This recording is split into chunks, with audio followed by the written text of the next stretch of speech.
الحمد لله والصلاة والسلام على رسول الله. أما بعد فأعوذ بالله من الشيطان الرجيم.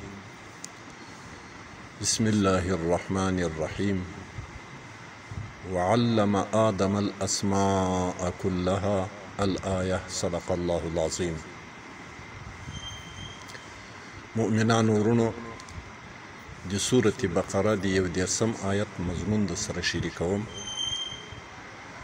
الله عز وجل په خپل عظیم کلام خپل کی قرآن عظیم شان کی د آدم علیه السلام د تخلیق او دیغه د خلافت منقبت حاصلېدلو او د مسجود د ملائکو ګرځېدلو واقعا او ذکر په شروع د سورة بقره کې راته فرمایي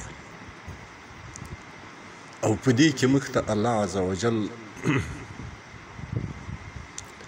یو عظیم درس راکوي، خصوصا په دې 11 آیت کې الله فرمایي وعلم آدم، وروښودل الله عز وجل آدم علیه السلام ته الاسماء كلها، نومونه ټول. د دې حصې د آیت قاضي بیضاوي رحمه الله فرمایي په تفسیر کې چې وألهمه معرفة ذوات الاشیاء، الهام ورکو آدم علیه السلام ته د پیژندګلوي د ذواتو د شیانو چې څومره اشیاء تر قیامه د قیامته پورې په مخ د دنیا موجودیږي د هغو د معرفت الهام ورکو، او په آدم علیه السلام کې الله دا توینیت او دا ذکاوت خمیره کړی و چې په دې شیانو باندې په ډېره اساني باندې پوهېدو. وخواصها، او د دې اشیاو د خواصو معرفت یې ورکو، څه خاصي لري، څه صفات لري. و اسمائها، د نومونو علم یې ورکو. وأصول العلوم وقوانين الصناعات وكيفية آلاتها، او د علومو د اصولو علم و معرفت ورکو، د صناعاتو د مصنوعاتو قوانین وروښودل، د هغو د آلاتو څرنګوالی وروپېژاند.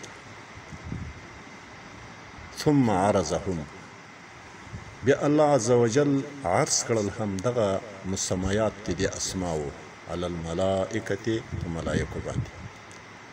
فقال، ورته وی فرمایل انبئوني باسماء هؤلاء، خبر راکئ ماته په نومونو د دې شیانو. دا شیانو نومونه څه دي، د دې شیانو ذوات څه دي، د دې شیانو خواص څه دي، منافع څه دي، او د علومو اصول څه دي، د صناعاتو قوانین څه دي، د آلاتو کیفیاتو څرنګوالی څنګه ده. د دې پوښتنه چې الله عز وجل ملایکو وکړه هغه عاجزې پاته شوې. نو منقبت د خلافت حضرت آدم علی نبینا علیهم السلام ته حاصل شو. په دې آیت مبارک کې یو اهم سبق الله عز وجل مخترع کوي،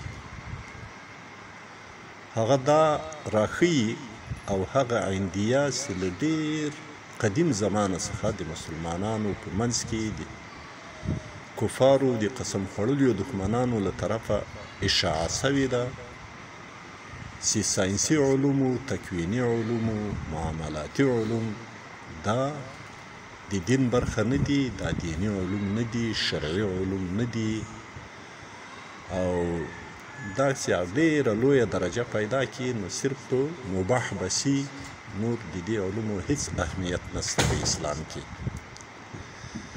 دغه عندیه د اسلام قسم خوړلیو دښمنانو له ډېر قدیمه څخه ولې د اسلامي امت په منځ کې پیدا کړې ده او ولې دې ته هوا ورکوي.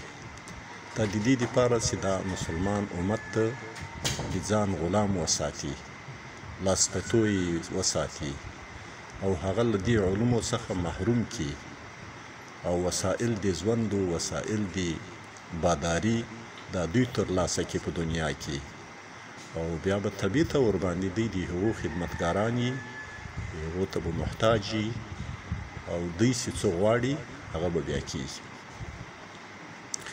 خو ځینې ساده لوحه انسانان دغو علومو ته مباح وایي. دا ساینسي او تکویني علوم غیر شرعي بولي، غیر دیني بولي. په مقابل کې هغه د عباداتو اخروي علومو ته صرف هغو ته دیني علوم او شرعي علوم وایي او دغو ته مباح وایي چې دا یو عظیم بدعت ده، ځکه چې الله عز وجل امر کړی دا د موږ ټولو علماو، ټولو فقهاو، ټولو مفسرینو په دې باندې تصریحات لري چې واعدوا لهم ما استطعتم من قوه. دا صيغه د امر ده او دا صيغه لپاره د وجوب د فرضیت ده.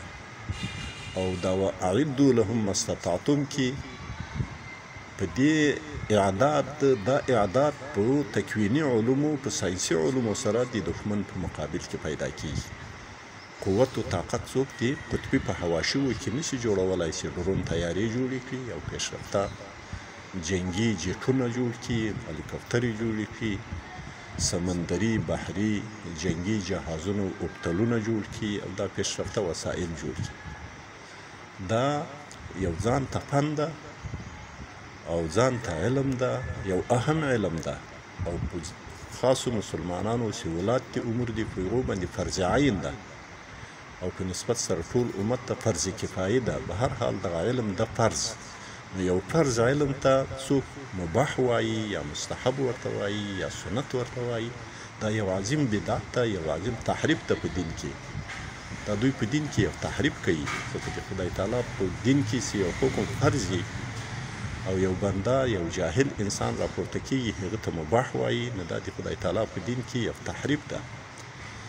الله دې موږ ته له داسې ساده لوحیو څخه نجات را نصیب کړي او موږ حقایقو ته متوجه کړي. بناءً دومره خبره ده چې د علومو تقسیم کتابونو علماو داسې کړی چې دا دوه قسمه دي.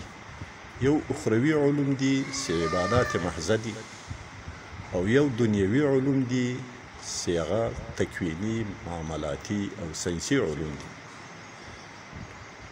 نو اخروي علوم چې دي هغو ته ځکه اخروي ویل کېږي چې د هغو ثمراتو، نتایجو، ثوابونه صرف په آخرت کې دي. په دنیا کې له تعب و ستړي و ستوماني و بېخوابي پرته بل څه نه په مرتب.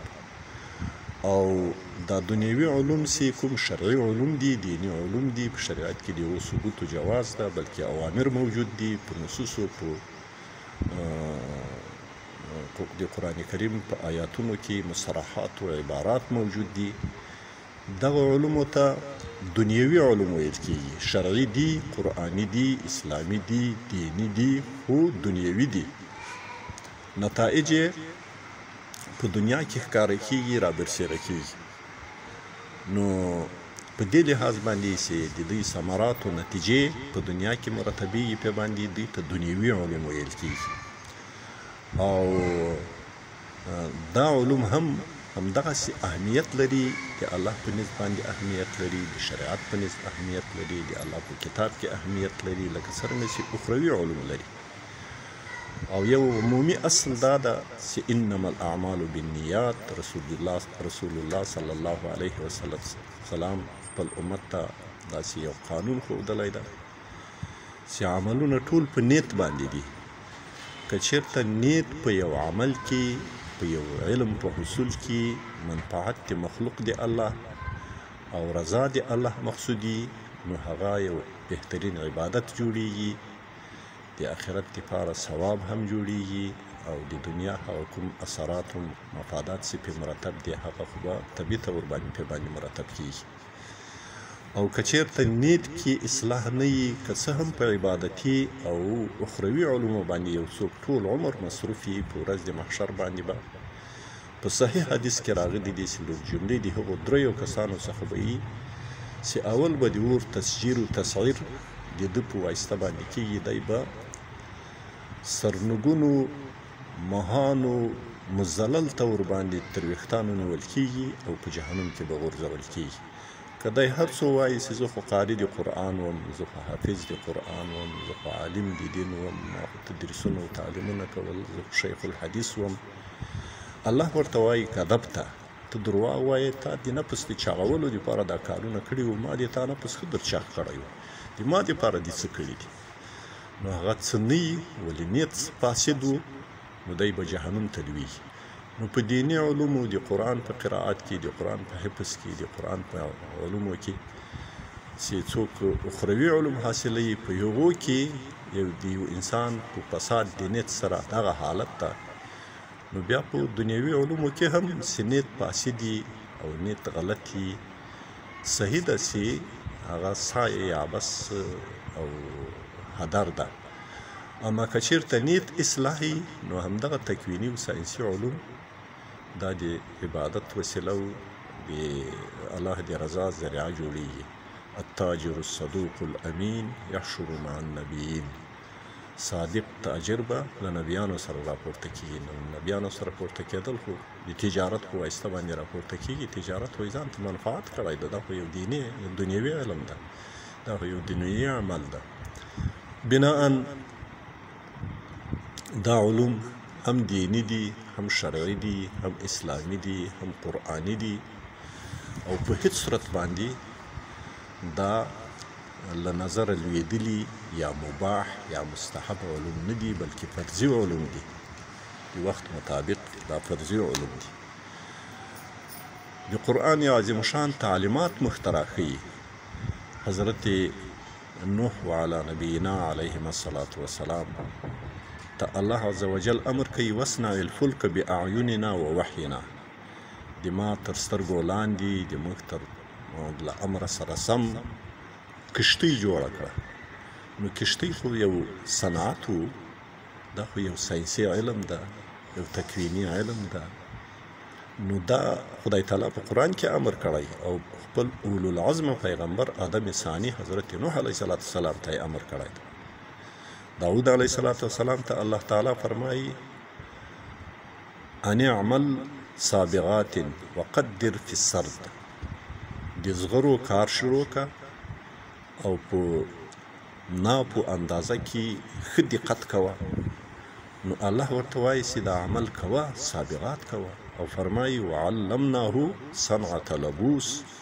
نو الله پاک دې صنعت د لبوسو د زغرو صنعت ورخو حضرت داود علی نبینا علیه الصلاة والسلام ته. نو الله غیر شرعي شی ورخو، غیر دیني شی ورخو، چې دا یو ډېر لوی دردونکی حالت ته الله جل جلاله د مخ ته له داسې پست ذهن څخه نجات را نصیب کړي. او الله عز وجل په سورة حدید کې فرمایي وانزلنا الحدید فيه بأس شدید ومنافع للناس، ما وسپنه د دې دپاره را نازله کړې، تاسې ته مې درلېږلې ده چې په هغې کې ډېرې زبردست او بهترینې ګټې دي انسانانو ته. موږ دغه ګټې رامنځته کولو، دغه ګټې نقدول کفارو ته پرېښي دي. دا انسانانو څخه کفار مراد دي. الله موږ ته په قرآن کې وایي، مسلمانانو ته خطاب کوي، او موږ دا شی د کفارو میراث حق بولو، والعیاذ بالله. حضرت لقمان علیه السلام چې کله د مځکې هغه حصې ته ورسېدو چې یو طرف ته مظلوم قوم، بل طرف ته یو ظالم او سرکش قوم پروت و، نو مظلومانو ده ته درخواست وکړو چې موږ ته دلته یو سد و ردم او بند جوړ کړه چې موږ د دو خلکو تر مابین رفت و آمد ختم سي. نو حضرت لقمان رحمت الله علیه ورته فرمایي اجعلوا بینکم و بینهم ردما، ردم هغه عظیم سد او پټن ته ویل کېږي او بند ته ویل کېږي. دا یو ساینسي عمل دی، باندې ډېر مصرف سوی و. دا هسې د خولې خبره نه ده چې بس ردم یې جوړ کړو، دوه غرونه یې سره بند کړو، یاجوج و ماجوج یې ایثار کړو، دا معمولي کار نه و. او همدارنګه حضرت سلیمان علیه السلام الله له هغه طفولیته ده ته هغه ذکاوت و فطانت دی ساینسي و د تکویني علومو د معاملاتي علومو ده ته ورکړی و. بناء الله عز وجل د دنیا ټول قومونه او ټول فرقې د مخلوقاتو خپلو دا د ده تابع کړل، د ده په امر باندې چلیدلو کار به یې کاوه تر سمندره پورې چې په سمندر کې به هم کارونه ورته کول جواهرات و لعلونه به ورته راپورته کول الله عز وجل فرمایي یعملون له ما یشاء جوړول به دې پیریانانو دې زورور مخلوق دی الله سلیمان علیه السلام ته څه بسې د غوښتل من محاریبه د مساجدو له ماڼیګانو له عبادت ځایونو څخه د قصرونو څخه که به د غوښتل نو هغه به یې ورته جوړول بیت المقدس یې پرې باندې آباد کړو و تماثیل او لوړې لوړې لویې لویې مجسمې یې جوړولې و جفان کالجواب او تالونه او سطلونه یې جوړول ورته لکه د حوضونو په شان باندې چې په زرهاو زرهاو سلهاو خلق به په هغه باندې راټولېدل او خوراک به یې ځینې کولی سوای و قدور راسیات او دیګونه او کټوې ډېرې درنې ځای په ځای لکه غرونه هغه یې به ورته تیارول او جوړولې او دا الله عز وجل حضرت سلیمان علیه السلام ته د یو لوی نعمت